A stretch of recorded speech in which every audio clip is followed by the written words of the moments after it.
গতকাল ছিল আমার বন্ধুর ছেলের অন্নপ্রাশন।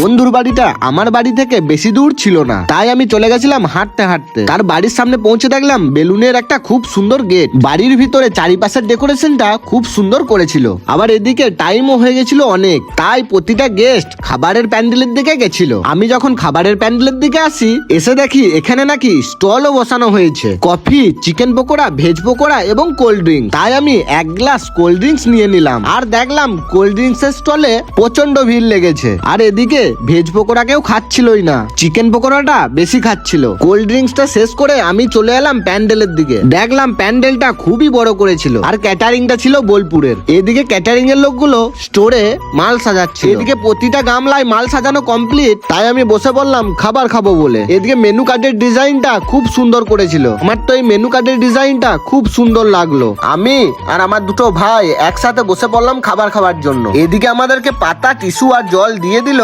তারপরেই চলে এলো স্যালাড আর পমফ্রেট ফ্রাই। তারপরে দিয়ে দিল ফ্রাইড রাইস আর চিলি চিকেন। এই কম্বোটা আমার সব থেকে ফেভারিট। এদিকে আমি খাওয়াও স্টার্ট করে দিলাম। এদিকে খেতে খেতে আমার দেখা হয়ে গেল মহারাজা সৌম্যর সঙ্গে। তারপরেই চলে এলো গরম গরম আলু পোস্ত আর মাটন। সঙ্গে একটা করে নিয়ে নিয়েছিলাম দই কাতলা। সেটা খাওয়া কমপ্লিট করতে না করতেই চলে এলো চাটনি আর পাঁপড়। তারপরে দিয়ে দিল দুধ কলাকাঁদ, খেজুর গুড়ের রসগোল্লা আর পায়েস। লাস্টে দিল আইসক্রিম আর পান।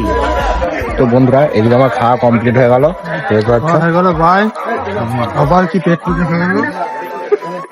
ভাই দেখো পানটা দেখো খালি সাজিয়ে দিয়েছে, ঘরে গিয়ে খাবো। তো বন্ধুরা, ভিডিওটা কেমন লাগলো অবশ্যই কমেন্টে জানাবে। আর এরকম মিনি ব্লগ দেখার জন্য আমাকে ফলো করে নিও।